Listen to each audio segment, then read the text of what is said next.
Hunter Reynolds slammed his fist on the table and laughed. Right there, in the middle of the courtroom. His wife Leora flinched like he'd hit her. The judge hadn't even finished speaking, but Hunter was already standing, buttoning his Italian jacket, ready to walk out a free man with every penny of his fortune intact. He'd won. He'd destroyed her. And he wanted her to see him smile while she cried. But then the oak doors behind him groaned open, and Hunter Reynolds had no idea his celebration was about to become his funeral. If you want to see justice satisfying served, subscribe now and stay until the satisfying end. Drop a comment telling me what city you're watching from. I love seeing how far these stories travel. Now let me tell you how one arrogant man lost everything in a single afternoon. The day Hunter Reynolds won everything. The gavel hadn't touched wood yet, and Hunter Reynolds was already tasting champagne. He leaned back in his chair, crossing one leg over the other, letting the courtroom lights catch the platinum face of his watch. Subtle. Expensive. A reminder to everyone in that room, especially the woman sitting 20 feet away, that he was untouchable. Relax, his lawyer whispered. We've got them cornered. Donovan Price didn't look up from his papers. He was stacking documents with the smooth efficiency of a Vegas dealer clearing a table. $1,000 an hour, that's what Donovan cost, worth every penny. Hunter chuckled low. I'm not worried, Don. I'm enjoying the view.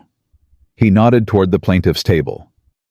Leora sat there, small, hunched, wearing a gray dress that looked like she'd pulled it off a department store rack.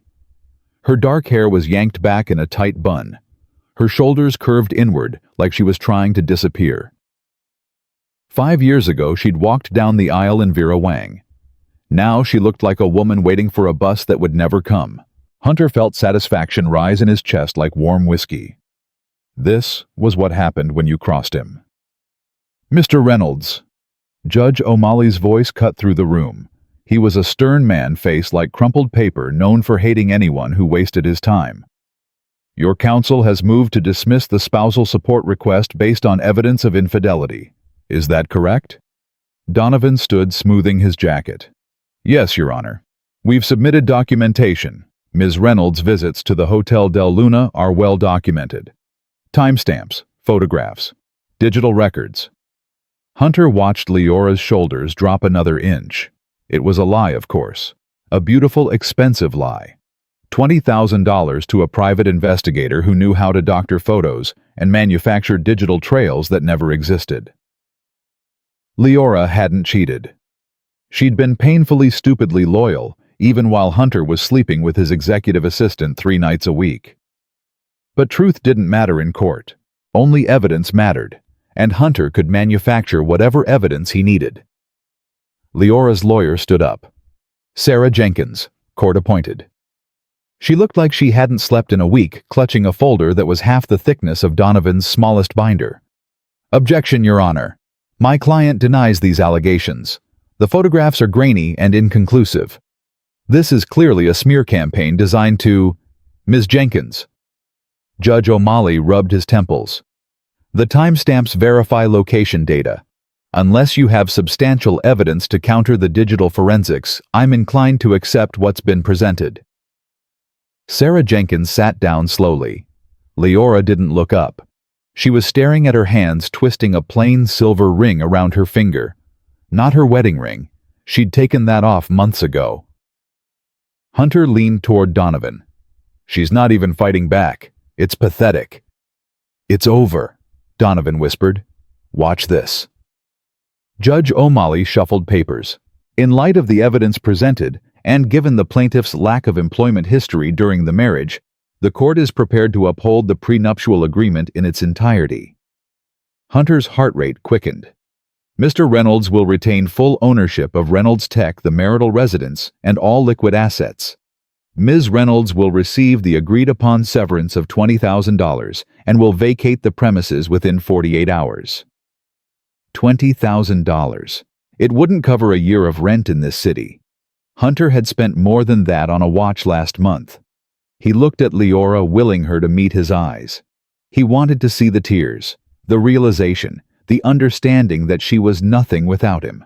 But Leora just kept twisting that silver ring. "Is there anything else before I issue the final decree?" Judge O'Malley glanced at the clock. 11:55 a.m. The man wanted his lunch. "No, Your Honor," Donovan said smoothly. Actually," Sarah Jenkins stammered, "we request a continuance to review the financial documents again. There are discrepancies we haven't had time to—" "Denied." O'Malley's voice was sharp. "You've had 6 months, Ms. Jenkins. I'm ruling now." Hunter tapped his pen against the table. Tap, tap, tap. Victory rhythm. He was already planning the celebration. Tiffany was waiting in his car outside. They'd fly to Cabo tonight. Champagne on the plane. He'd send Leora one photo, just one of himself on the beach with a woman half her age. A final goodbye. "Very well." Judge O'Malley raised his gavel. "In the matter of Reynolds versus Reynolds, I find in favor of the defendant, Hunter Reynolds. The divorce is granted, and the division of—" The doors at the back of the courtroom didn't open. They exploded. The heavy oak panels swung inward with enough force to make the hinges scream.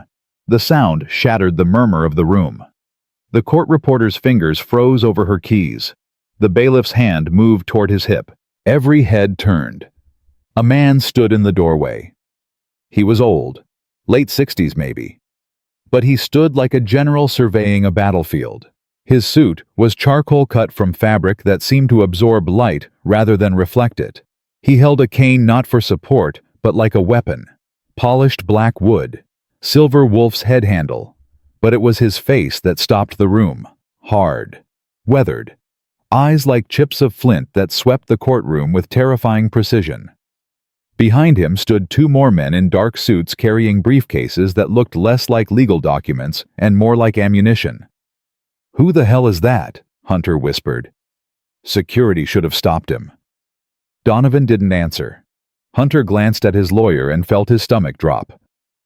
Donovan Price, the shark, the killer. The man who'd never lost a case in 15 years had gone white as bone. His hands were trembling. "Don, who is it?" "Quiet." Donovan's voice cracked.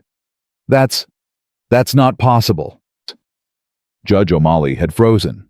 His gavel hung in midair. His mouth opened, then closed. When he spoke, the boom was gone from his voice, replaced by something Hunter had never heard from a judge before. Fear. Mr. Thorpe." The old man didn't answer immediately. He walked down the center aisle. His cane struck the carpet with each step. Thud. Thud. Thud. Like a heartbeat. Like a countdown. He didn't look at Hunter. Didn't look at the judge. He walked straight to the plaintiff's table. Straight to Leora. For the first time all morning, Leora looked up. Her expression wasn't fear. Wasn't relief. It was something complicated. Shame mixed with resignation. Like a child caught hiding a wound. She stood slowly. "Hello, Papa." The words hit Hunter like a physical blow. Papa.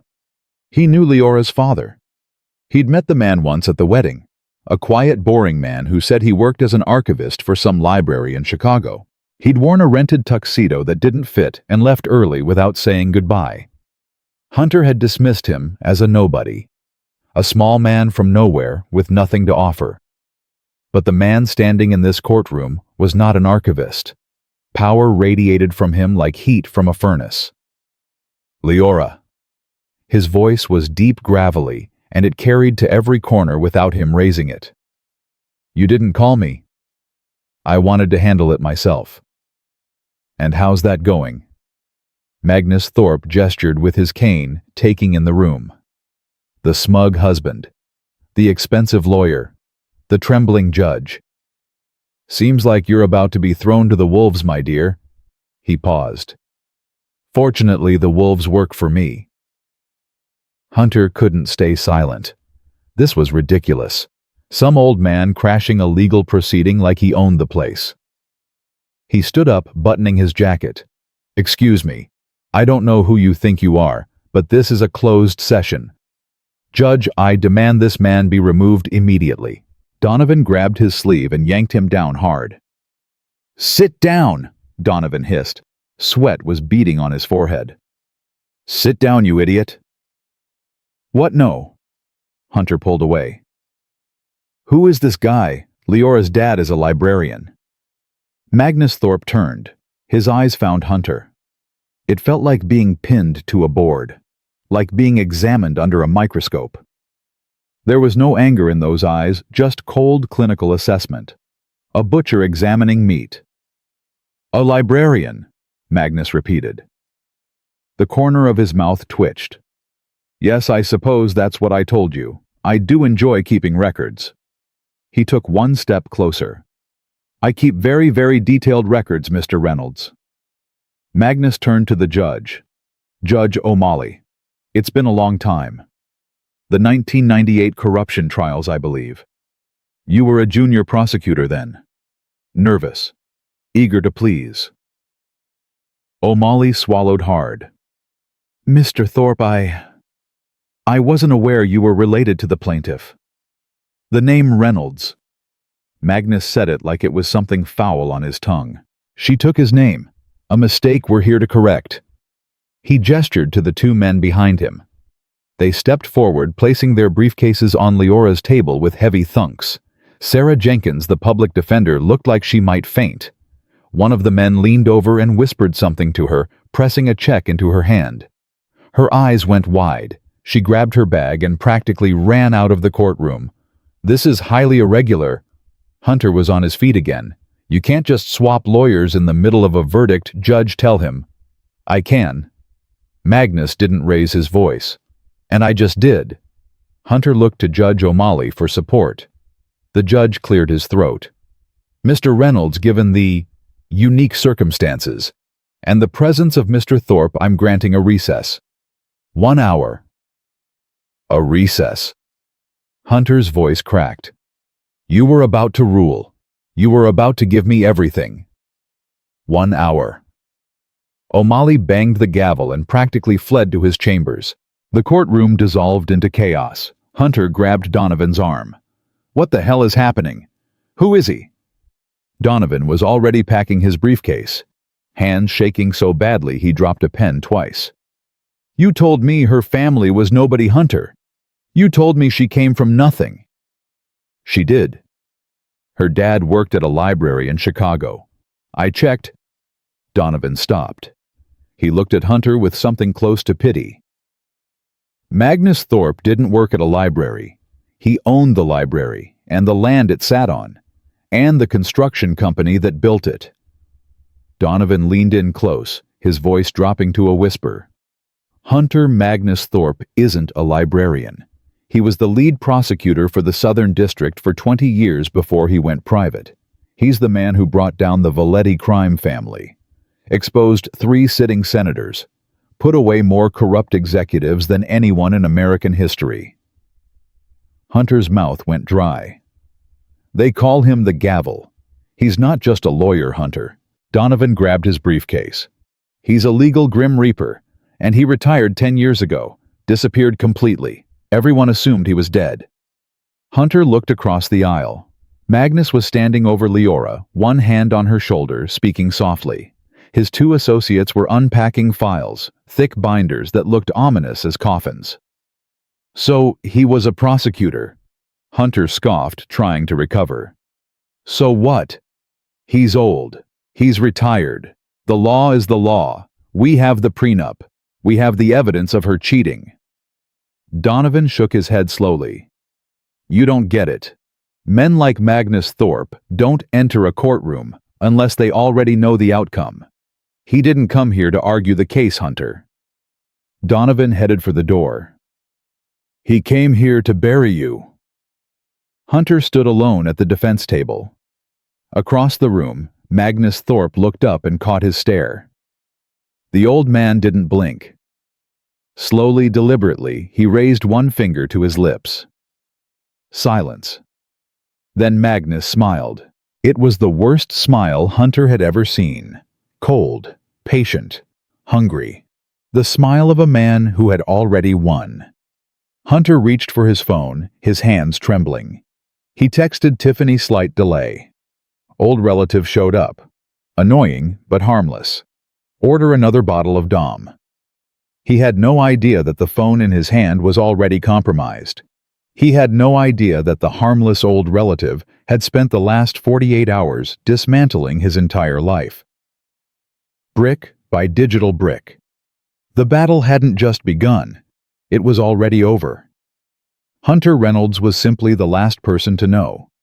The hour felt like 5 minutes to Hunter Reynolds. When they filed back into the courtroom, something had changed. He could feel it in the air, thick charged electric. Like the static before a tornado touches down.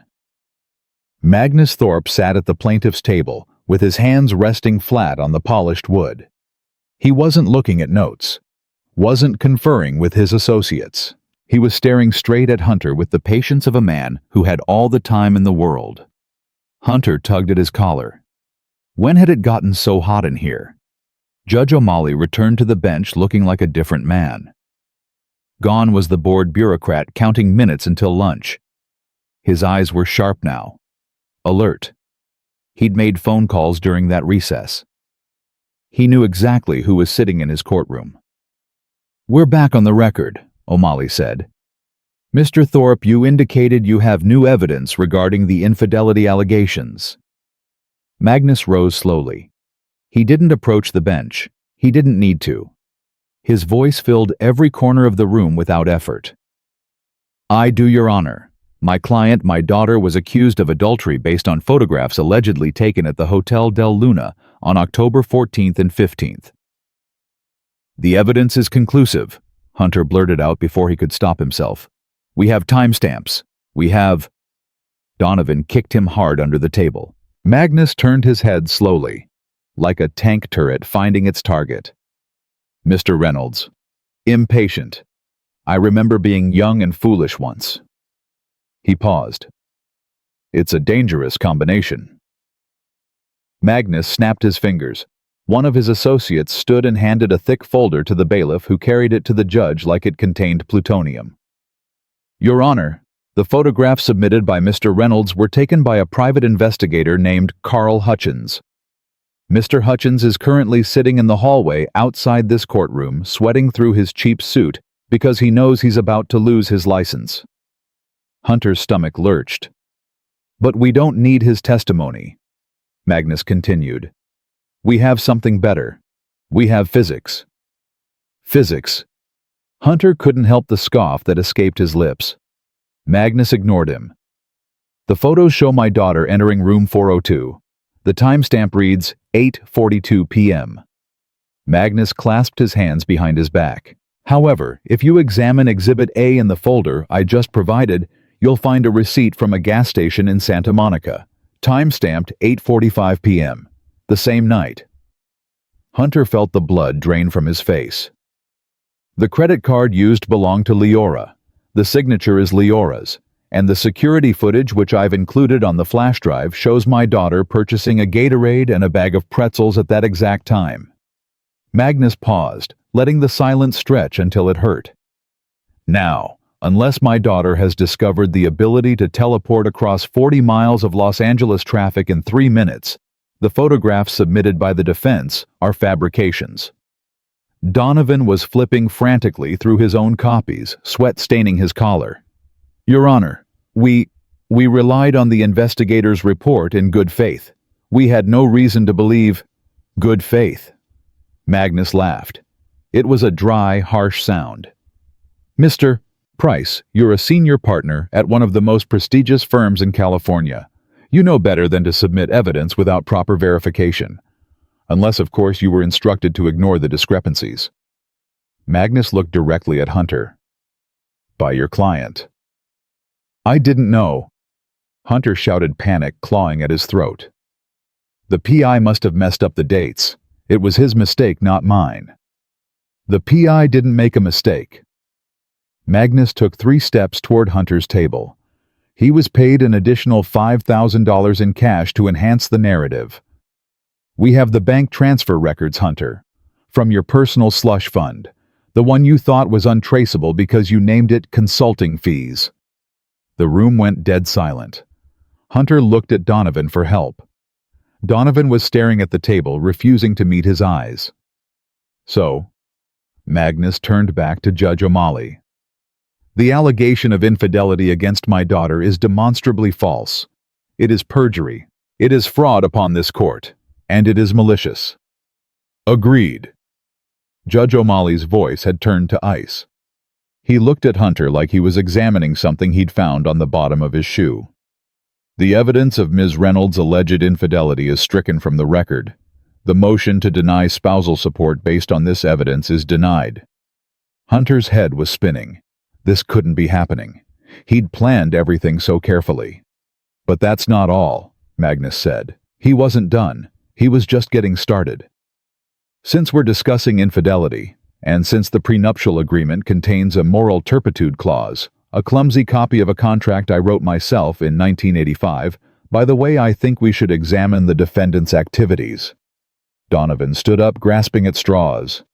Your Honor, this is a fishing expedition. My client's private life isn't on trial here.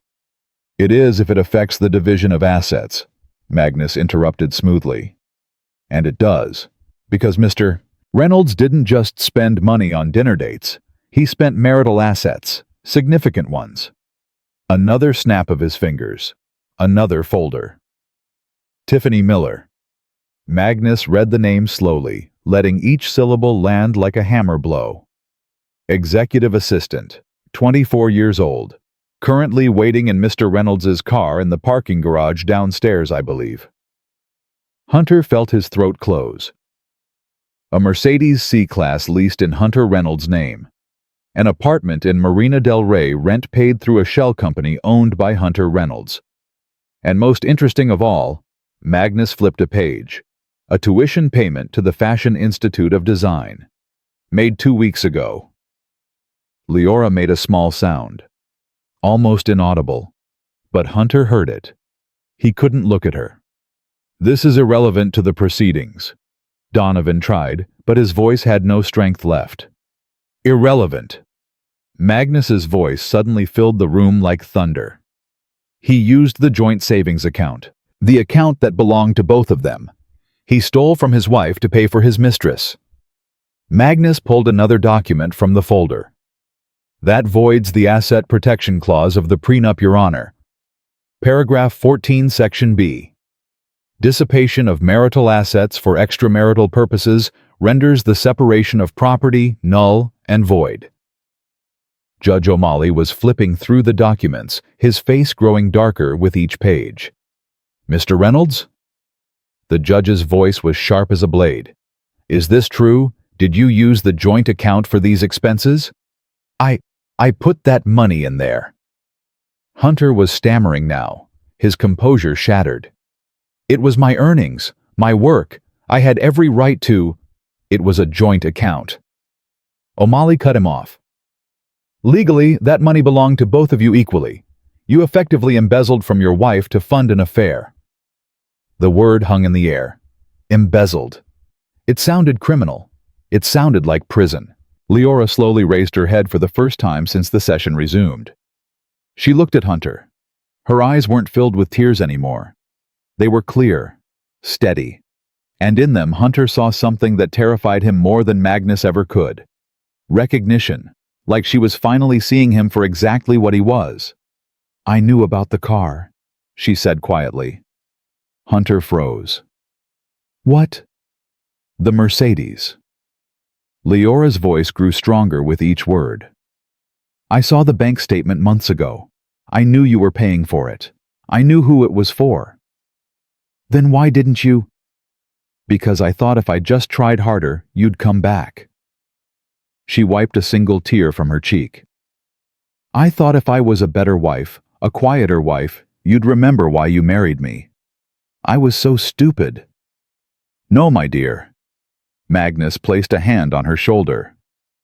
You were loyal. You were loving. He turned his flinty gaze back to Hunter. He was stupid.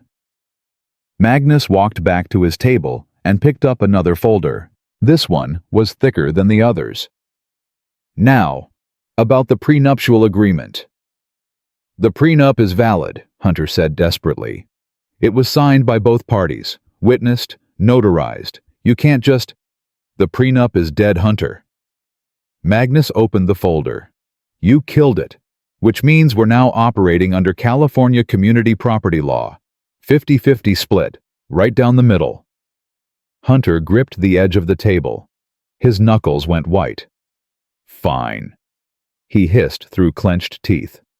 Fine. Give her half the house, half the cars, half the cash in the bank. I don't care. He forced himself to smile. It felt like cracking glass. I still have the company. Reynolds Tech is in a protected trust, completely separate from marital assets. You can take the furniture, Leora, but the business is mine. That's my legacy. That's untouchable. For a moment, nobody spoke. Then Magnus Thorpe did something unexpected. He sighed. Not in frustration, in something that almost looked like pity. Oh, Hunter, he said softly. You really should have done your homework on who I am. He turned to his associates and nodded. One of them powered on the large television screen mounted on the courtroom wall.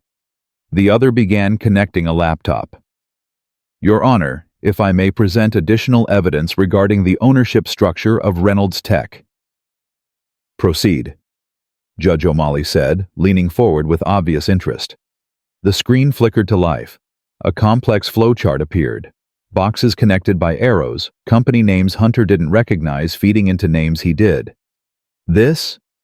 Magnus used his cane to point at the top box, is Reynolds Tech. Market value approximately $50 million. It's held by the Reynolds Living Trust established 3 years ago to protect intellectual property and stock options from unforeseen liabilities.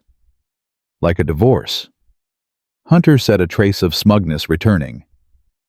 My estate planners are the best in the business. Your estate planners are very good, Magnus agreed. But they're also lazy. They used a standard holding structure without examining the original capitalization. He clicked a button. The image changed. Reynolds Tech was founded 8 years ago. But you were broke then, Hunter. You had an idea for an app and maxed out credit cards. You couldn't afford office space, let alone developers. I got an angel investor. Hunter shifted in his seat. An anonymous donor. Everyone knows that story. Self-made success started from nothing. Yes. An anonymous angel investor who provided $200,000 in seed capital. Magnus smiled that terrible smile again. In exchange for a convertible note. Hunter frowned. What are you talking about? A convertible note. A form of short-term debt that converts to equity under certain conditions. Magnus clicked again. A scanned document appeared on screen.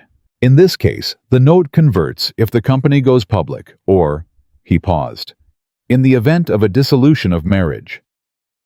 The silence that followed was absolute. That's not true, Hunter whispered. I never signed anything like that. You did. Magnus zoomed in on a signature at the bottom of the document. Hunter's signature. Unmistakable. You were 24, desperate. You signed a stack of papers as thick as a phone book because you wanted the money and didn't want to wait. You didn't read page 45. Hunter was shaking his head. No. No, that's not who was the investor who holds this note. Magnus turned slowly. He looked at Leora. Then he bowed his head slightly like a man presenting a gift. Leora? He said gently. The note is in Leora's name. Hunter stared at his wife. She looked just as shocked as he was. Me, she whispered. Papa, I didn't have that kind of money. I was working at the library. I could barely make rent. You didn't have it. Magnus agreed. I did. He turned back to the courtroom, his voice carrying to every corner. 10 years ago, my daughter came to me. She told me she'd met a brilliant young man with a dream. A man she believed in. A man she loved. She asked me to help him. Magnus paused. But she made me promise never to tell him where the money came from. because his pride, his ego couldn't handle accepting help from his future wife's family. Hunter felt the floor tilting beneath him. I agreed on one condition. My lawyers drew up the convertible note. If you stayed married, if you honored your vows, the money was a gift. Free and clear. But if you ever filed for divorce... Magnus met Hunter's eyes. The debt comes due, with interest and equity. One of the associates clicked the remote. New numbers appeared on screen. Calculations, percentages.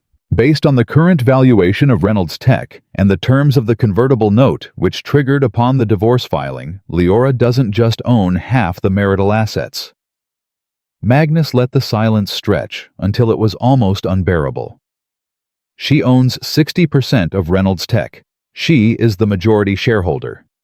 He turned to Hunter. She is your boss, Mr. Reynolds. No. The word came out as a gasp. Hunter was gripping the table so hard, his fingers had gone numb.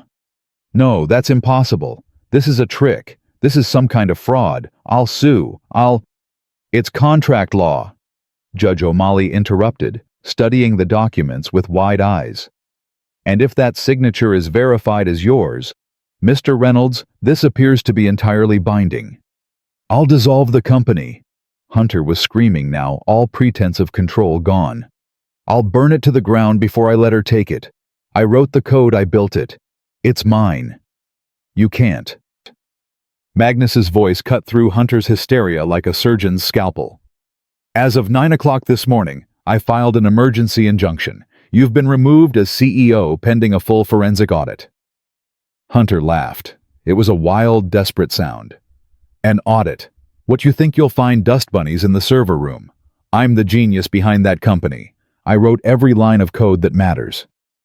We're not auditing the code, Hunter. Magnus took one step closer, then another, until he was standing directly in front of the defense table, close enough that Hunter could see the silver threads in his tie. We're auditing the tax returns. Hunter stopped laughing.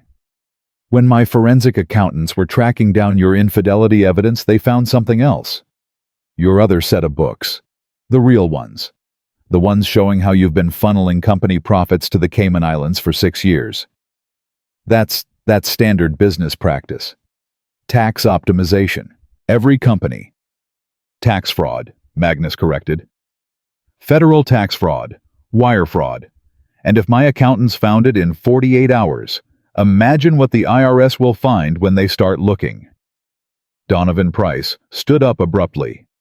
Hunter grabbed his arm. Where are you going? I'm withdrawing as counsel. Donovan pulled free, already backing toward the door. I can represent you in a divorce, Hunter. I can't represent you in federal criminal proceedings. You can't leave me. We have a contract. Sue me. Donovan was almost running now. You'll have plenty of time. From what I'm hearing, you'll have nothing but time.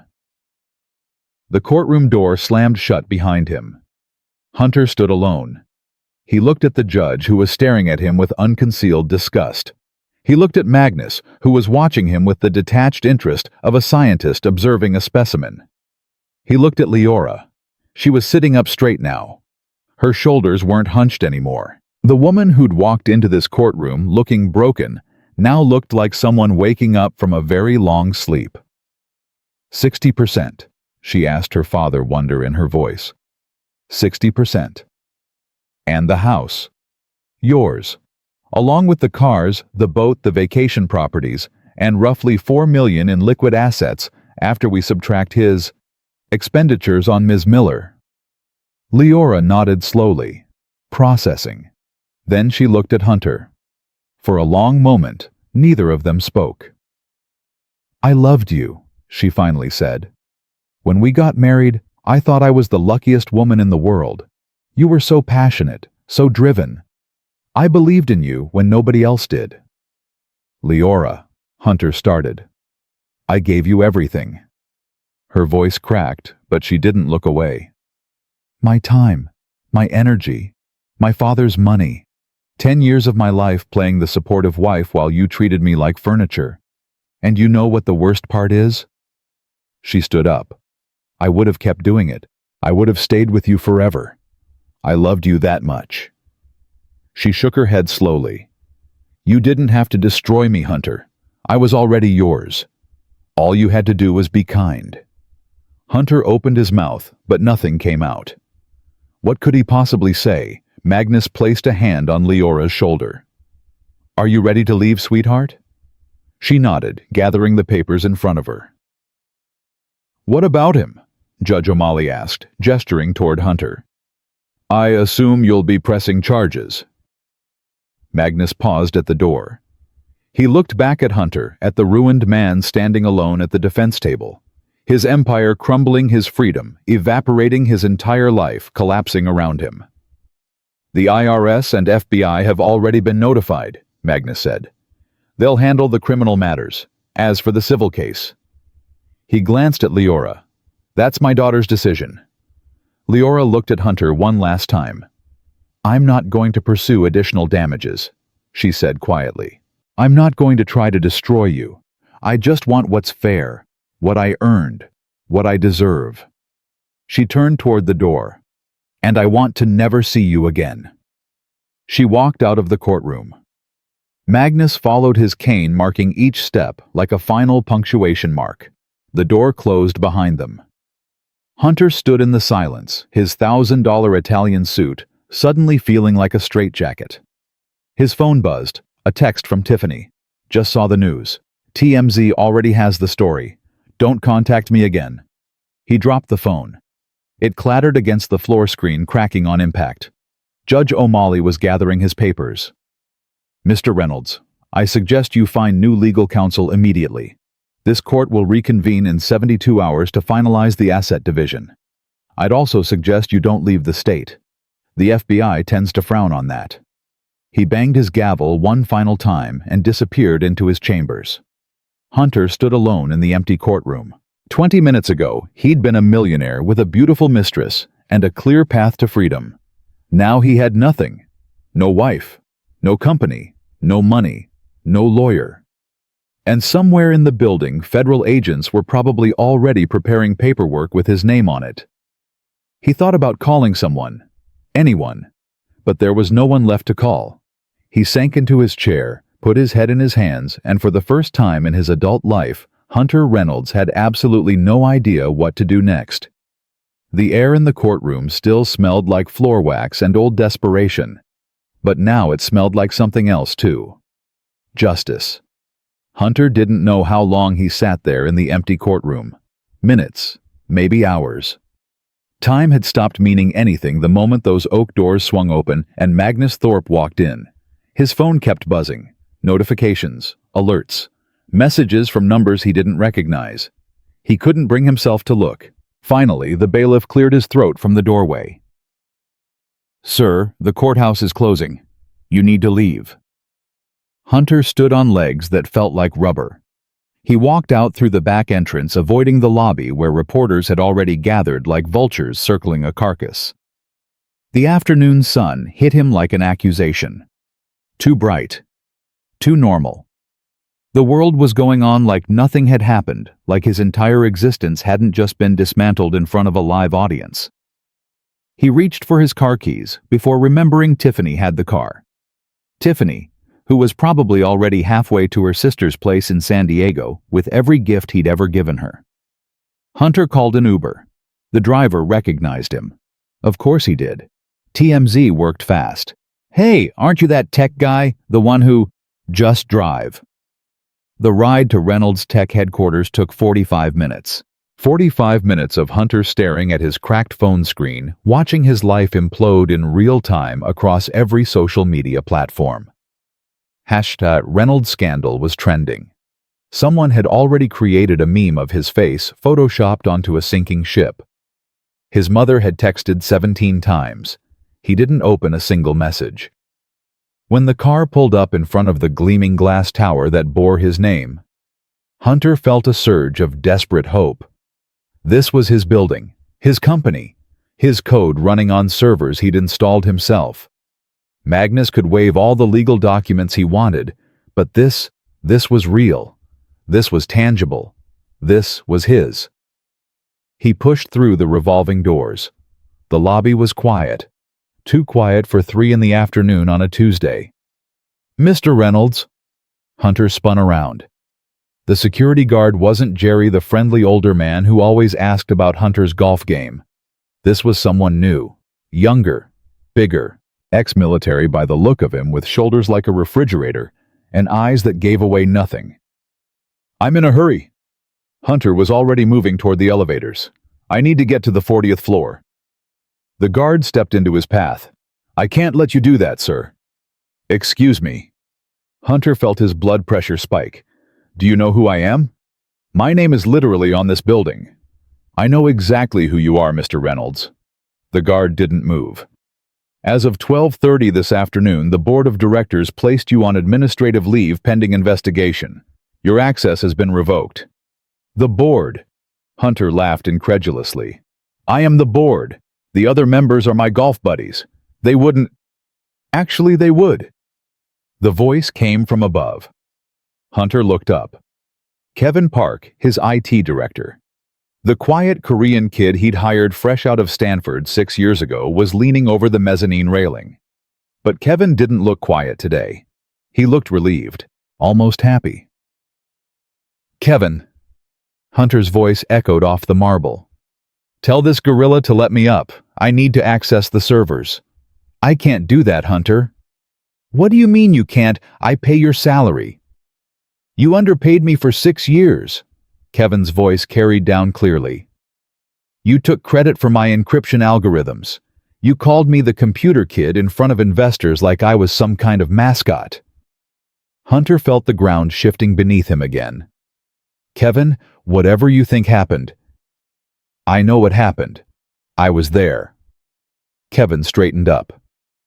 "Leora called me an hour ago. She offered me a 20% raise and 2% equity to secure the servers and lock you out." The words hit Hunter like physical blows. "You traitor! You ungrateful little—" She also apologized for how you treated me at the company Christmas party last year. "Remember that, Hunter? When you made jokes about my accent in front of the whole executive team?" Kevin's voice hardened. "Leora pulled me aside afterward and told me she was sorry. She was embarrassed. That's more human decency than you showed me in 6 years." Hunter was shaking. Rage, fear, disbelief, all of it churning inside him like a storm. "I need my personal belongings, my medication. You can't legally keep me from—" "Your personal items will be boxed and sent to your home address." Kevin was already turning away. "Or whatever address you end up at. I hear federal housing is pretty basic." He disappeared from the railing. Hunter lunged toward the elevators. The security guard caught him easily, twisting his arm behind his back and pinning him against the marble reception desk. Hunter's cheek pressed against the cold stone. He could see his own reflection, distorted, red-faced, pathetic. "Sir, I'm going to ask you one more time to leave the premises peacefully." "Get your hands off me, I'll sue. I'll have your job. Let him go." The voice came from the entrance. Hunter knew that voice. He'd been hearing it in his nightmares for the past 4 hours. Magnus Thorpe walked through the revolving doors, his cane marking each step. Behind him came Leora and 2 men in navy blue windbreakers. The windbreakers had yellow letters on the back. FBI. Hunter stopped struggling.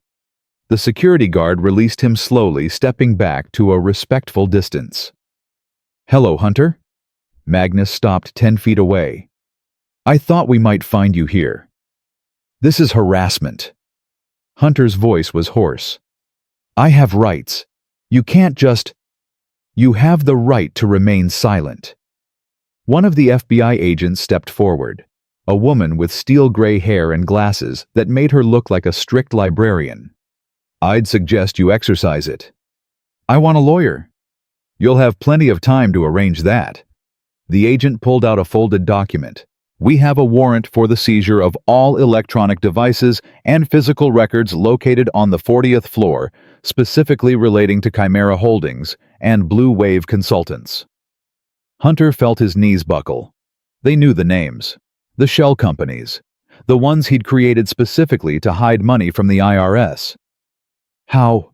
He whispered, looking at Magnus. Those files were encrypted.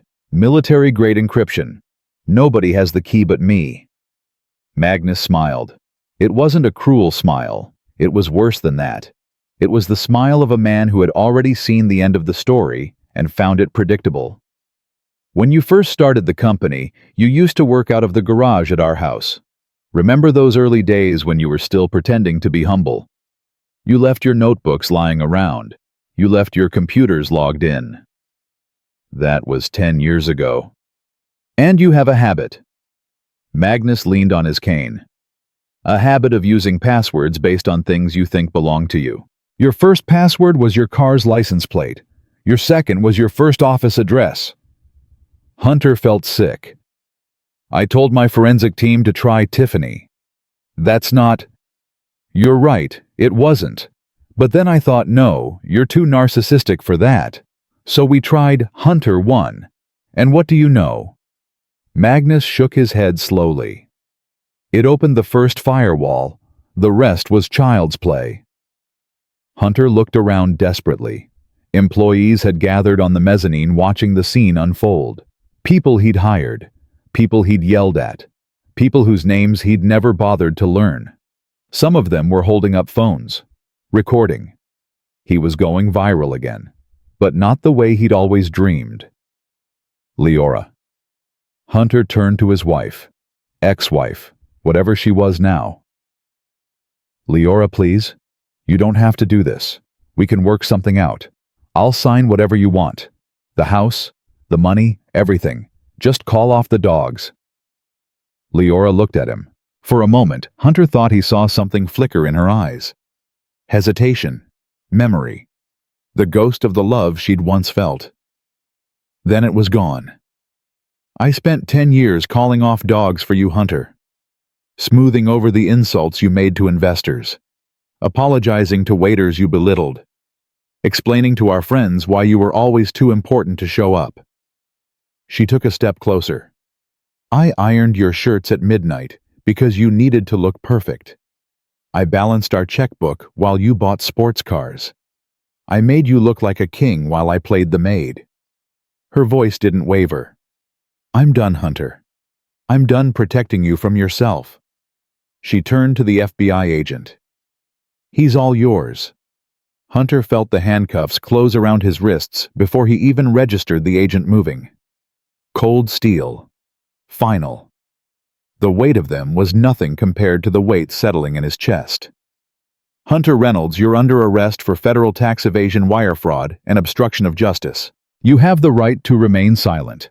Anything you say can and will be used against you in a court of law. You have the right to an attorney. The words blurred together. Hunter was watching Leora. She wasn't looking at him anymore.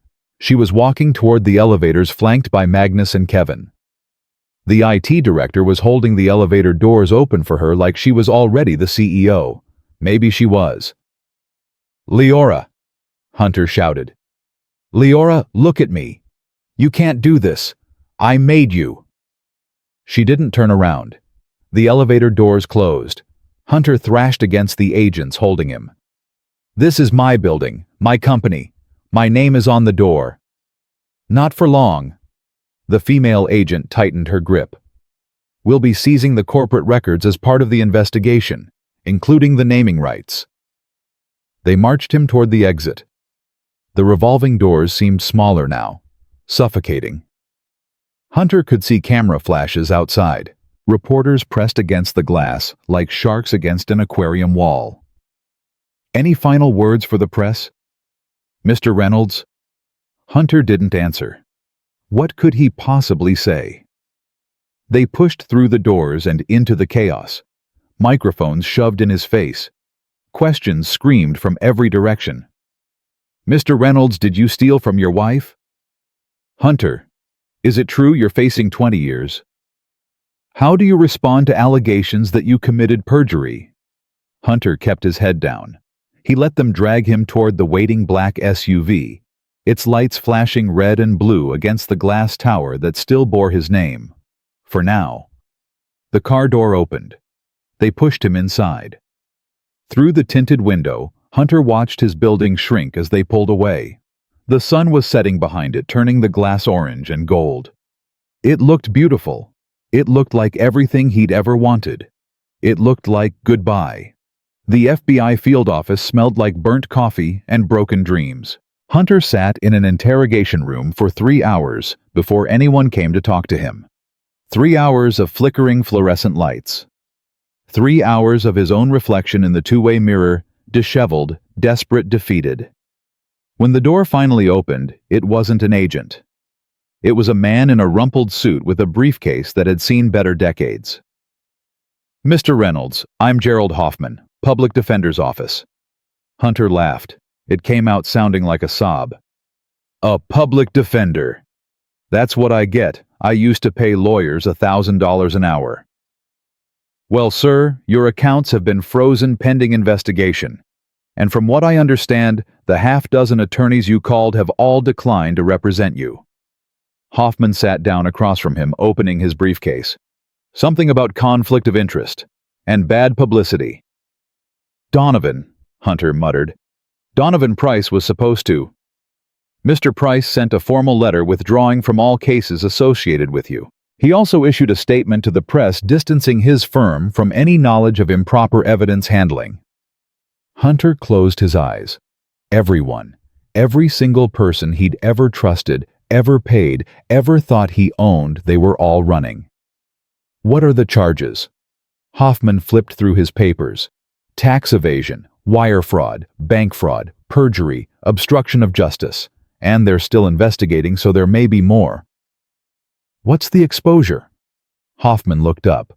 His eyes were tired, but not unkind. "Worst case 25 to 30 years. The number hung in the air. Hunter Reynolds was 32 years old. If he got the maximum sentence, he'd be 60 when he got out.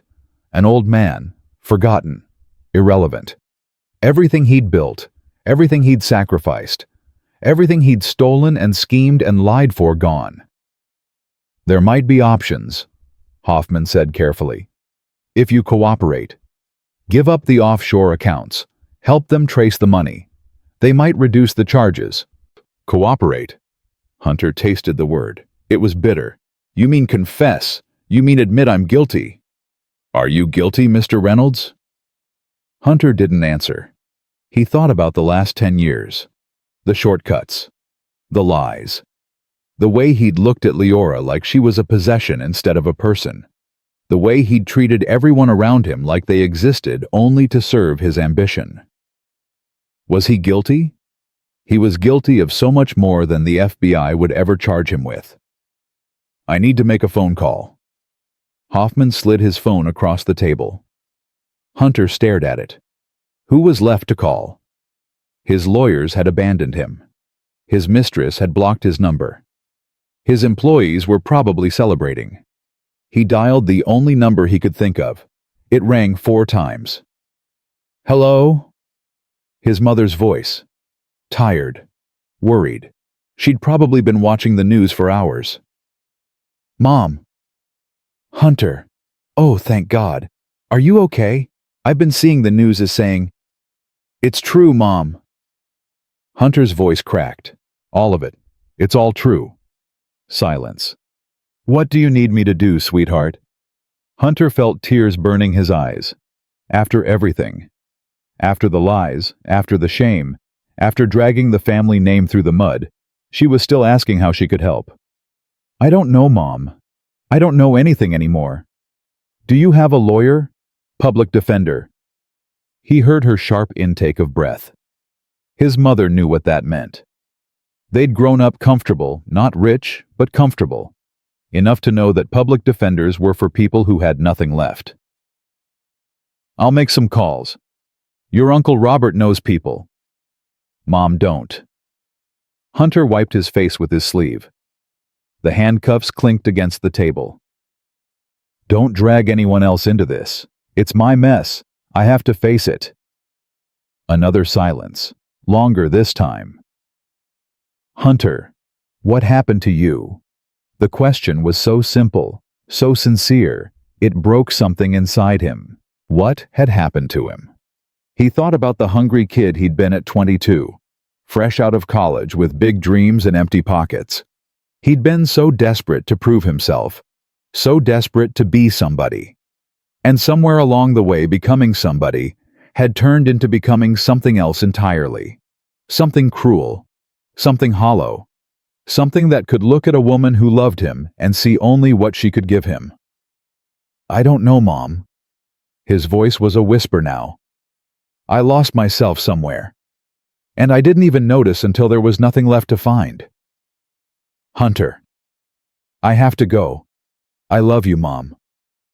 He hung up before she could respond. Hoffman was watching him with that same tired, knowing expression. First time really thinking about it. What? The consequences. Hoffman closed his briefcase. "In my experience, people like you, successful, powerful, untouchable, you never think about consequences. Until you're sitting in a room like this wearing handcuffs, wondering how it all went wrong." Hunter looked down at his hands. The platinum watch was gone. They'd taken it during processing. His wrists looked naked without it, smaller. "I was supposed to win," he said quietly. "I had it all figured out. The prenup, the evidence, the judge, everything. Nobody wins forever, Mr. Reynolds." "She was supposed to lose." Hunter couldn't stop the words. "Leora. She was supposed to walk out of that courtroom with nothing. I was supposed to fly to Cabo with my girlfriend and forget she ever existed." Hoffman stood up. "From what I've heard, Mr. Reynolds, your wife walked out of that courtroom with 60% of your company, $4 million in assets, and her dignity intact." He tucked his briefcase under his arm. "Sounds to me like she won, and you weren't even playing the same game." He knocked on the door. A guard opened it. "Get some sleep if you can. Arraignment is tomorrow morning. I'll do my best for you, but you should prepare yourself." "For what?" Hoffman looked back. His expression was almost sympathetic. "For the fact that the life you knew is over. Whatever comes next is going to be completely different. The question is whether you're going to let that break you or change you." He walked out. The door closed with a heavy clank. Hunter sat alone under the flickering lights, listening to the distant sounds of the police station phones ringing footsteps, someone crying in another room. He thought about Leora sitting at the head of the boardroom table. He thought about Magnus Thorpe's cold smile. He thought about all the people he'd stepped on during his climb to the top and how they were all watching him fall. The tears came then. Real tears. Not the performance he'd tried in the courtroom, begging Leora to call off the investigation. These were the tears of a man who'd finally run out of lies to tell himself. He cried until his throat was raw. He cried until there was nothing left. And somewhere in the emptiness that followed, Hunter Reynolds began to understand, really understand, what he'd lost. Not the money, not the company, not even his freedom. He'd lost the person he could have been if he'd just chosen to be kind. The arraignment lasted 12 minutes to catalog every crime Hunter Reynolds had committed, 12 minutes to watch the judge's face shift from professional neutrality to barely concealed disgust, 12 minutes to hear his bail denied because the prosecution argued successfully that a man with offshore accounts and a private pilot's license was an obvious flight risk. Gerald Hoffman did his best, he really did. But even the public defender's voice carried the unmistakable tone of a man defending the indefensible. "Your Honor, my client has deep ties to this community. He founded a company that employs over 200 people. He has no prior criminal record. We respectfully request bail be set at denied." The judge didn't even let him finish. "Mr. Reynolds has demonstrated a pattern of deception, financial manipulation, and obstruction. The court has no confidence he would appear for trial if released. Remand to federal custody pending trial." The gavel fell. Hunter felt hands on his arms guiding him toward a side door. Through the haze of shock, he caught a glimpse of the gallery. His mother was there crying silently into a handkerchief. His brother Marcus, who he hadn't spoken to in 3 years, sat beside her with his jaw clenched. No one else came. Not a single friend. Not a single colleague. Not a single person from the hundreds of holiday parties and charity galas and corporate events where Hunter had pressed flesh and collected business cards like they were trophies. The courtroom door closed behind him. And just like that, Hunter Reynolds vanished from public life. The federal detention center was nothing like he'd imagined. In movies, prison was dramatic. Gangs and violence and corrupt guards. The reality was worse. The reality was beige walls and fluorescent lights and hours that stretched like taffy. The reality was a 6x8 cell with a toilet 3 feet from his bed. The reality was becoming a number instead of a name. Inmate 847293. That's who Hunter Reynolds was now. The first week was the hardest. Hunter couldn't sleep. Every time he closed his eyes, he saw Leora's face in the courtroom. Not angry, not triumphant, just disappointed. Like he'd finally become exactly what she'd always feared he was. He saw Magnus Thorpe's smile, that patient, predatory smile of a man who knew how the story ended before Chapter 1.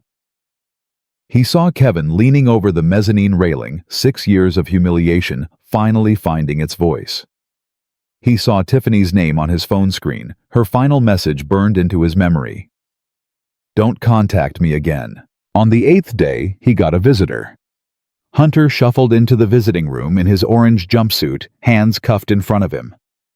He expected his mother, maybe his brother, maybe even Hoffman with more bad news about the case. It was none of them. Sitting on the other side of the plexiglass was Marcus Chen. It took Hunter a moment to place him. Then it clicked. Leora's brother. The one who'd given a toast at their wedding about how Hunter had stolen his little sister's heart. The one who'd sent Christmas cards every year that Hunter had never bothered to open. Hunter picked up the phone receiver with numb fingers. Marcus, I didn't expect... I'm not here for you. Marcus's voice was flat, controlled.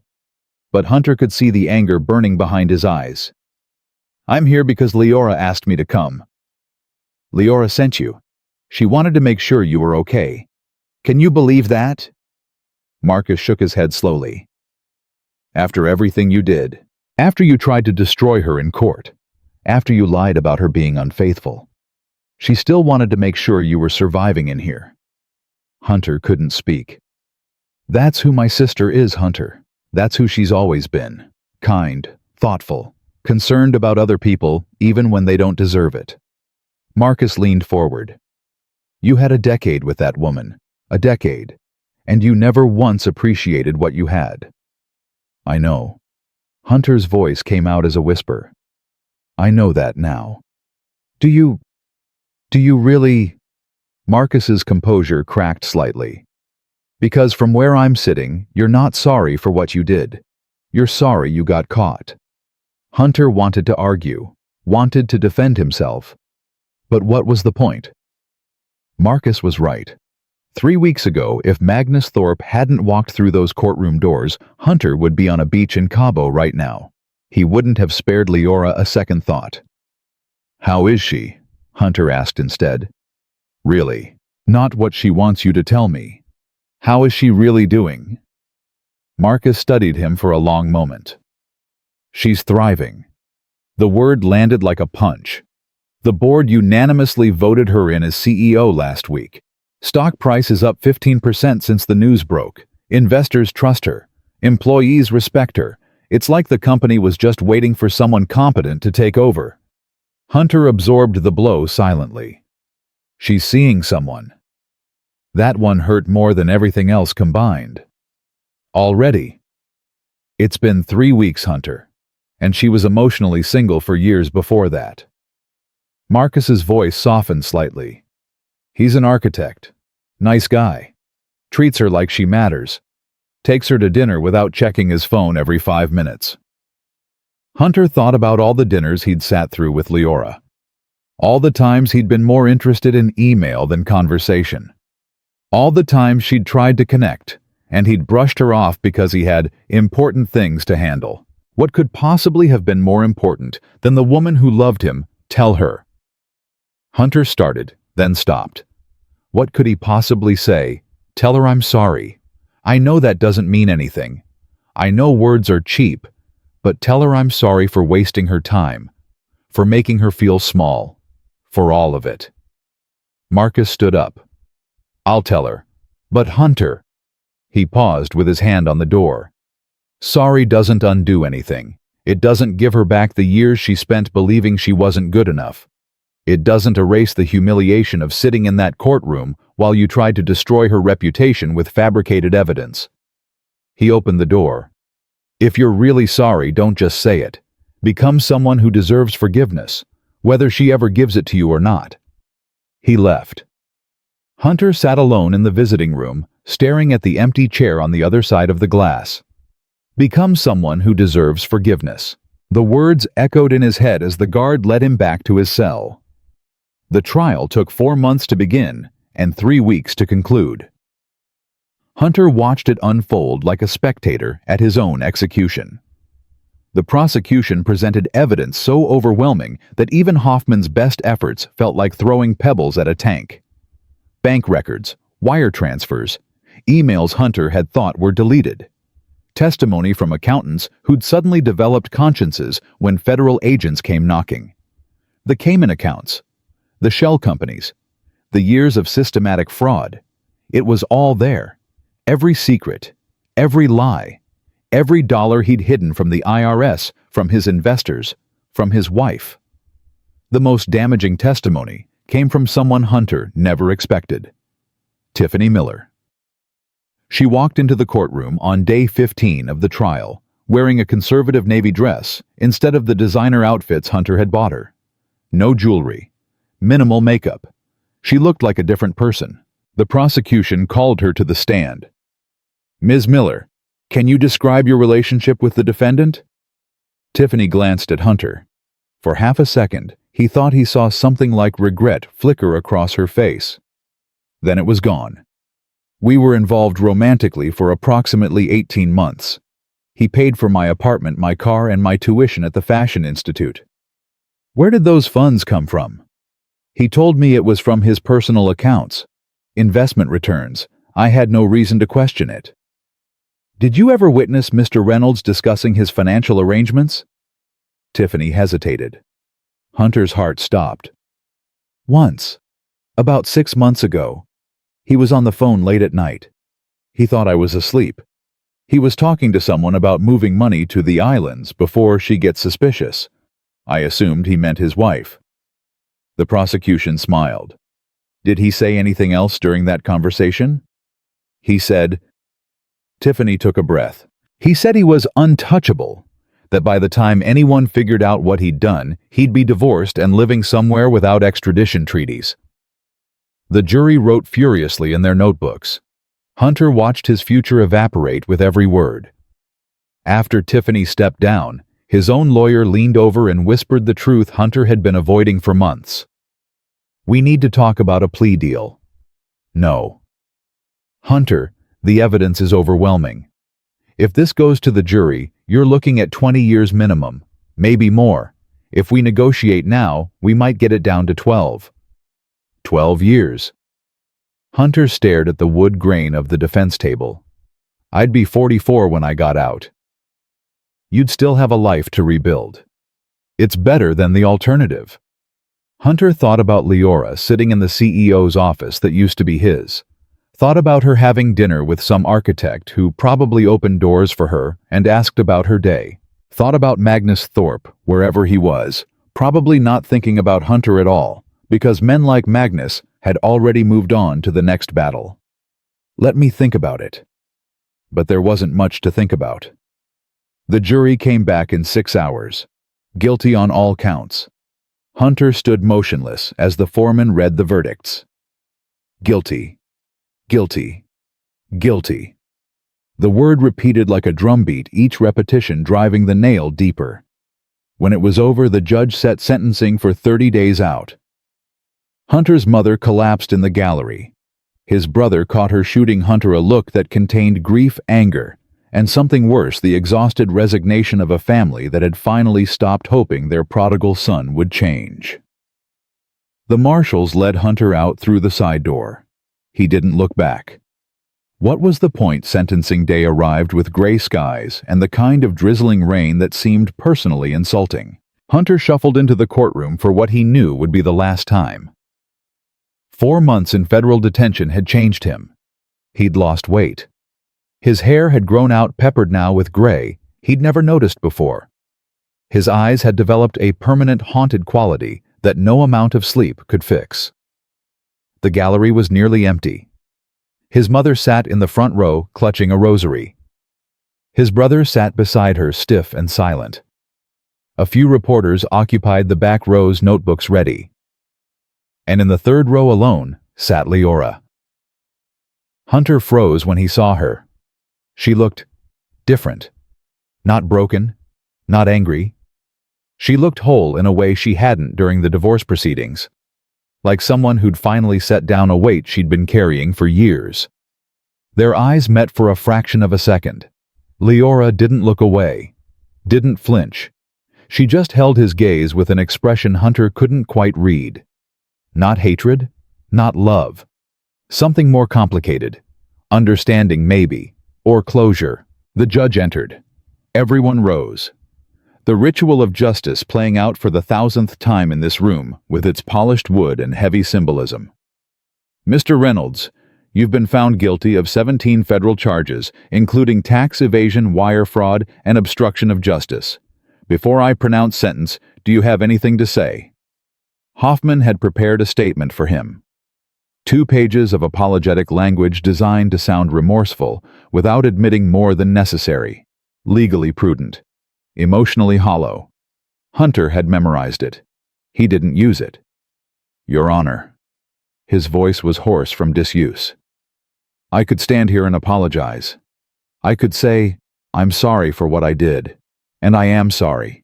But I've learned that apologies without change are just words. And I've spent my whole life using words to manipulate people. He took a breath. I lied to investors. I lied to my employees. I lied to the IRS. His voice cracked slightly. I lied to my wife. Not once. Not twice. Every single day for 10 years. I looked at a woman who loved me unconditionally, and I decided she was less important than money. Less important than success. Less important than my own ego. He could see Leora in his peripheral vision. She was very still. I'm not asking for mercy. I don't deserve it. I'm just asking for the chance to serve my sentence and come out the other side as someone different. Someone better. Someone who might actually deserve to exist in the same world as the people I hurt. He sat down. The courtroom was silent. The judge studied him for a long moment. Her face gave away nothing. Mr. Reynolds, in my 23 years on the bench, I've heard many statements from convicted defendants. Most of them are performances. Carefully crafted appeals to my sympathy designed by lawyers who know exactly which buttons to push. Hunter felt his stomach drop. Yours was not. The judge leaned forward. Whether that's genuine remorse or simply another manipulation, I cannot say. But I will note it for the record. She opened a folder. The federal sentencing guidelines for your offenses recommend 18 to 24 years. Given the scope of your crimes, the amount of money involved, and the deliberate nature of your deception, I am inclined to sentence you at the higher end of that range. Hunter closed his eyes. However, the judge's voice shifted slightly. I've also received letters from several individuals affected by your crimes.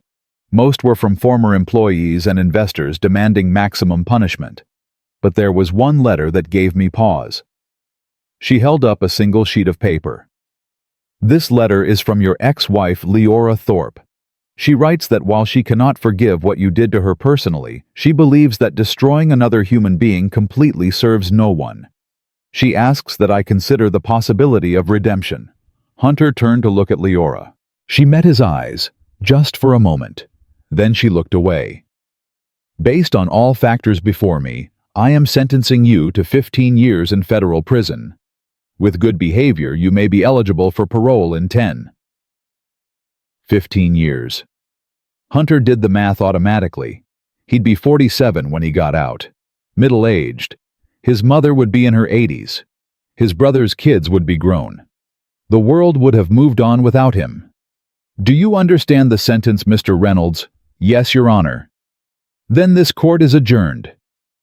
The gavel fell one final time. The marshals approached to take him away.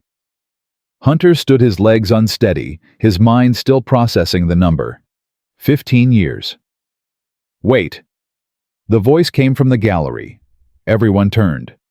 Leora was standing. She looked nervous, more nervous than Hunter had ever seen her, even during the worst days of the divorce. Your Honor, may I have one moment to speak to him? The judge hesitated, then nodded. 2 minutes. Supervised. Leora walked forward slowly. She stopped at the railing that separated the gallery from the court floor, close enough that Hunter could see the faint lines around her eyes that hadn't been there a year ago. Leora, I don't. She held up her hand. I didn't come here to hear you apologize again. I came because I needed to see this. I needed to watch it end. For closure. Hunter nodded, unable to speak. I loved you, Hunter. Truly. Completely. For a long time I thought there was something wrong with me because you couldn't love me back the same way. I thought if I just tried harder, gave more, asked for less, eventually you'd see me. Her voice trembled but held steady. It took me losing everything to realize the problem was never me. It was you. Your inability to see anything beyond your own reflection. I know. Hunter's voice was barely a whisper. I know that now. Do you... Leora tilted her head. Do you really know, or is this just another performance, another version of Hunter Reynolds telling people what they want to hear? I don't know, he admitted. I don't know who I am anymore. I don't know if anything I feel is real, or if it's just the character I've been playing so long, I forgot there was supposed to be something underneath. Something shifted in Leora's expression. That might be the first honest thing you've ever said to me. She reached into her purse and pulled out a small envelope. This is the address of a therapist. She specializes in narcissistic personality patterns and identity reconstruction. When you get out, if you're serious about changing, contact her. Hunter took the envelope with shaking hands. Why? He asked. Why help me after everything? Leora looked at him for a long moment. Because my father taught me that kindness isn't weakness, it's strength. And holding on to hate is like drinking poison and expecting the other person to die. She stepped back. I'm not doing this for you, Hunter. I'm doing it so I can move on completely, so I can close this chapter and never think about it again. She turned to leave. Leora. She paused but didn't turn around. Thank you. For the letter to the judge. For this. For... Hunter struggled to find words that didn't sound hollow. For being who you are. I never deserved you. No. Leora looked back over her shoulder. You didn't. But maybe someday you'll deserve whoever comes next. She walked out of the courtroom. The door closed behind her with a soft click. Hunter stood there holding the envelope, watching the last trace of his old life disappear. The marshals took his arms, gently guiding him toward the side door. Time to go, Reynolds. Hunter nodded. He didn't resist, didn't complain, didn't try to bargain for one more minute. For the first time in his life, Hunter Reynolds went quietly. The transport van smelled like industrial cleaner and despair. Hunter sat handcuffed beside 3 other inmates, all of them heading to the same federal facility in Lompoc. Nobody talked. There was nothing to say. They were all men who'd run out of words, run out of excuses, run out of road. Through the small reinforced window, Hunter watched Los Angeles slide past. The towers of downtown, the billboards on Sunset, the endless rivers of traffic filled with people living their lives, making choices, becoming who they were going to become. He thought about the person he'd been 3 hours ago standing in that courtroom. He thought about the person he'd been a year ago smirking at his wife across a divorce hearing, certain he'd won. He thought about the person he might become in 15 years if he survived, if he tried, if he did the impossible work of dismantling himself and building something new from the wreckage. The van climbed into the hills, leaving the city behind. Hunter watched it shrink in the distance. The glass towers, the palm trees, the kingdom he'd built and lost. Goodbye, he thought. Not to Los Angeles, not to Reynolds Tech, not to the money or the power or the life he'd known. Goodbye to Hunter Reynolds. Whatever came next would have to be someone else, someone better, someone worthy of the second chance he didn't deserve. 8 years, 2,920 days of concrete walls and fluorescent lights, of meals eaten at assigned times and showers taken under watchful eyes, of letters that came less and less frequently until they stopped altogether. 8 years of becoming someone Hunter Reynolds didn't recognize. The morning of his release, he stood at the prison gates with a cardboard box containing everything he owned. A few books, some letters. The envelope Leora had given him at sentencing, worn soft from being read 1,000 times. The therapist's address was still legible. Hunter had written to Dr. Sarah Chen during his 3rd year inside. She'd written back. Then they'd corresponded monthly, her letters guiding him through the brutal work of dismantling the person he'd been and examining the wreckage. It hurt. God, it hurt. Every session, even the ones conducted through letters, felt like surgery without anesthesia. Cutting away the lies he'd told himself, the justifications, the elaborate mythology of Hunter Reynolds' self-made genius, when the truth was, he'd been a frightened boy pretending to be a titan. The prison gates opened. Hunter stepped through. The California sun hit him like a physical force. Too bright, too warm, too free. A bus station was half a mile down the road. He started walking. His mother had died in his 4th year. Heart attack. His brother had called with the news voice flat and distant. She never stopped believing you'd change, Marcus had said. I hope she was right, for her sake. Hunter had cried for 3 days. Not pretty dignified tears.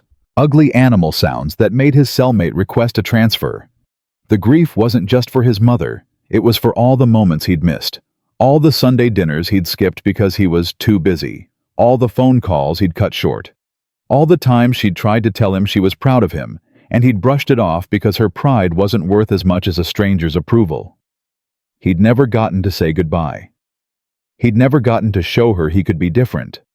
That loss carved a hole in Hunter that never fully healed.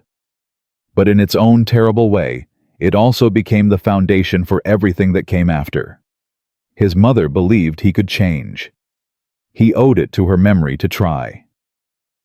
The bus to Los Angeles took 4 hours.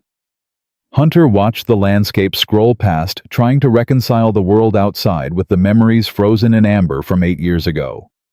Everything looked the same, but felt completely different. Like returning to a childhood home and realizing the rooms were smaller than you remembered. He had $47 to his name, a halfway house address in Glendale, and a phone number for a man named Robert who ran a nonprofit that helped former inmates find work. Robert had written to Hunter in his 6th year after reading an article about the Reynolds case in a legal journal. Most white-collar criminals come out and try to rebuild their old lives, Robert had written. They don't understand that the old life is dead. The question is whether you're going to grieve it or grow from it. Hunter had written back. They'd corresponded for 2 years. Robert never promised anything. Never offered false hope. He just kept asking hard questions and expecting honest answers. The halfway house was a converted Victorian in a neighborhood that had seen better decades. Hunter's room was 8 by 10 with a single window that faced a brick wall. Smaller than his old closet. Smaller than his prison cell, actually. It was perfect. He didn't deserve better. Not yet. Maybe not ever. But that wasn't the point. The point was to keep moving forward one day at a time and let the results speak for themselves. Robert came to see him on the 3rd day. He was a heavy-set black man in his 60s, with kind eyes and hands that had clearly done manual labor. He shook Hunter's hand firmly and sat down on the room's only chair. "So you're the famous Hunter Reynolds?" "I don't think anyone's called me famous in a long time." "Infamous, then." Robert smiled. You ready to work? Yes. Good. Because I don't have patience for self-pity. I've got a warehouse in Burbank that needs someone to move boxes and manage inventory. $8 an hour. No benefits. No glamour. Interested. Hunter didn't hesitate. When do I start? Robert studied him for a long moment. Most guys in your position, they'd argue. Say they're overqualified. Ask about something more appropriate to their skills. I don't have skills anymore. Not the ones that matter. Hunter met Robert's eyes. I spent 40 years learning how to manipulate people and systems. I never learned how to actually contribute anything, how to be useful, how to help. He spread his hands. So teach me. Start from the beginning. I'll move boxes. I'll sweep floors. I'll do whatever it takes to become someone worth something. Robert nodded slowly. Tomorrow, 6 a.m. Don't be late. He wasn't late. Not that day. Not any day for the next 3 years. Hunter moved boxes. He learned inventory management. He got promoted to shift supervisor, then floor manager, then operations director for the nonprofit's network of warehouses across Southern California. He never touched a computer except for work, never checked stock prices, never Googled his own name or Reynolds Tech or Leora Thorpe. He just worked. And slowly, painfully, he started to become human. On his 3rd anniversary of release, Hunter got a visitor at the warehouse. He was reviewing shipping manifests when one of the workers poked his head into the office. Boss, someone here to see you. Says he knows you. Hunter looked up. Magnus Thorpe stood in the doorway. He looked older. The hair was whiter, the lines deeper. But those flint chip eyes were exactly the same. Observing. Calculating. Seeing everything. Hunter's heart stopped. He hadn't seen Magnus since the courtroom. Hadn't heard from anyone connected to his old life. He'd assumed that chapter was permanently closed. Mr. Thorpe. Hunter stood slowly. I didn't expect. May I come in? Of course. Magnus entered his cane tapping against the concrete floor. He looked around the small, sparse office, metal desk, folding chair, a single photo on the wall, Hunter with his warehouse team at last year's company picnic. Humble surroundings. It's honest work. Hunter's voice was steady. That's more than I could say about anything I did before. Magnus nodded. He didn't sit down, just stood there studying Hunter like he was reassessing a calculation. I came to see for myself. See what? Whether you'd actually changed, or whether this was just another performance. Magnus tilted his head. I've been watching from a distance, checking in. Robert sends me reports. Hunter blinked. Robert works for you. Robert works for himself, but I fund his organization. Magnus almost smiled. I've funded a lot of organizations over the years. Most of the people they help don't know I'm involved. I prefer it that way. Hunter thought about Robert's letters, the hard questions, the refusal to offer easy answers. You've been testing me. Observing, Magnus corrected. There's a difference. He finally sat down, lowering himself into the folding chair with the careful movements of a man feeling his age.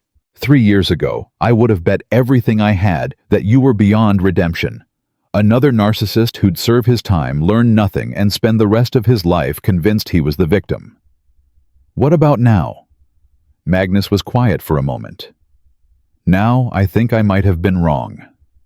The words seemed to cost him something. I don't say that often, but the evidence suggests you've genuinely changed, not just your circumstances, your character. Hunter felt something loosen in his chest, something he hadn't even known was clenched. I'm still working on it, every day. That's exactly what someone who's actually changing would say. Magnus stood up. I have one more piece of information for you. He reached into his jacket and pulled out a newspaper clipping. Handed it to Hunter. It was a wedding announcement. 2 years old. Leora Thorpe marries Daniel Okonkwo in intimate ceremony. There was a photo. Leora in a simple white dress, smiling wider than Hunter had ever seen. The man beside her, tall, handsome, radiating the kind of quiet confidence that came from actually being a decent person, was looking at her like she was the only thing in the universe that mattered. Hunter stared at the photo for a long time. "She's happy?" he finally asked. "Very. He's a good man. Better than you were." "I know." Hunter handed back the clipping. "I'm glad. I really am." Magnus studied him. "You mean that?" "I do." Hunter sat back down. "For a long time I told myself I wanted her to be happy. But that was a lie. I wanted her to be miserable without me, to realize what she'd lost, to regret leaving." He shook his head. "Now I just want her to have the life she deserves, with someone who sees her, really sees her, the way I never could." Magnus was silent. Then he did something Hunter had never seen before. He smiled. A real smile. Warm and genuine and utterly transforming. "Hunter, for what it's worth, I forgive you." The words hit Hunter like a physical blow. "What?" "I spent years hating you, planning your destruction, dismantling your life piece by piece because you hurt my daughter." Magnus leaned on his cane. "But hate is heavy, and I'm an old man who doesn't have time to carry unnecessary weight." He extended his hand. "I'll never trust you. I'll never invite you to Thanksgiving, but I can acknowledge that people can change, and holding on to anger when someone has genuinely transformed serves no one." Hunter stood and took his hand. The grip was firm, final, the closing of a chapter. "Thank you." Hunter's voice was rough. "I don't deserve it." "No, you don't." Magnus headed for the door. "But that's the thing about forgiveness. It's not about deserving. It's about letting go." He paused at the threshold. "My daughter is giving a speech next month, at the Women in Tech conference downtown. She won't know you're there. But I thought you might want to see what she's become." Hunter nodded. Magnus disappeared into the warehouse. Hunter stood alone in his small office, holding the space where forgiveness had just landed, trying to absorb a grace he'd done nothing to earn. The conference center was packed. Hunter sat in the back row, wearing clothes from Goodwill that cost less than the pocket square he used to wear to board meetings. He was invisible here. Just another face in a sea of strangers. The stage was enormous. Screens displayed the conference logo, "Leading Forward Women Reshaping Technology." And then she walked out. Leora Thorpe. No, Leora Okonkwo, now according to the program. She'd taken her husband's name. A choice that felt right somehow. Like she was finally free of the past. She looked magnificent.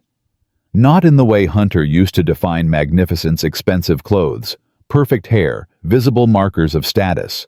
She looked magnificent because she looked complete, comfortable in her own skin, radiating the kind of confidence that couldn't be bought or faked. The applause was thunderous. "Thank you." Leora's voice filled the auditorium.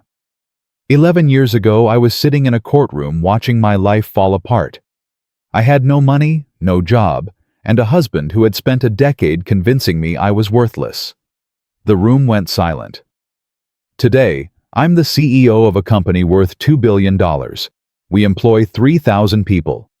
We've donated $40 million to education initiatives for underserved communities. And last month, we opened our 100th coding academy for young women. Applause. But I'm not here to brag about numbers. I'm here to talk about something more important. Something I learned the hard way. She paused. Kindness is not weakness. Hunter felt the words pierce straight through him. For years I believed that being kind made me vulnerable, made me a target, made me the kind of person who could be used and discarded by anyone clever enough to see the opportunity. Leora gripped the podium. I was wrong. Kindness isn't weakness. Kindness is strength. It's the courage to see humanity in people who have shown you their worst. It's the decision to build people up instead of tearing them down. It's the belief that who you are matters more than what you achieve. Her voice wavered slightly. The man who tried to destroy me is out of prison now. I've heard he's changed, working an honest job, trying to become someone different. Hunter stopped breathing. I don't know if I believe it. I don't know if I'll ever fully trust that transformation. But I've chosen to hope, because hope is an act of courage, and I refuse to let what he did to me turn me into someone who can't hope anymore. The audience erupted. Hunter sat frozen as thousands of people rose to their feet, applauding the woman he'd once dismissed as a librarian's daughter with nothing to offer. She was magnificent, and she was finally completely free of him. Hunter slipped out before the speech ended. He walked for hours through streets that had once felt like his kingdom, past buildings he used to own, past restaurants where he'd closed deals and celebrated victories that meant nothing now. The city looked the same. He was completely different. When he finally stopped walking, he was standing in front of a small community center in East LA. The sign read, Reynolds Foundation, Second Chances for Everyone. Hunter blinked. He walked inside. The receptionist looked up. Can I help you? I'm looking for information about this organization.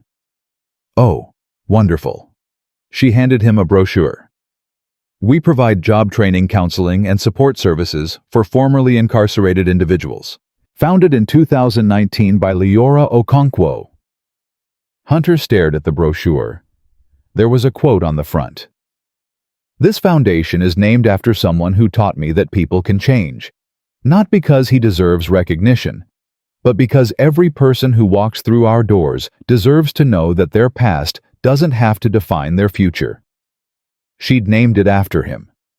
Not to honor him, not to forgive him, but to transform the worst thing in her life into something that helped others. Hunter sat down on a bench outside the community center. For the first time in years, he let himself cry. Not tears of self-pity, not grief or regret.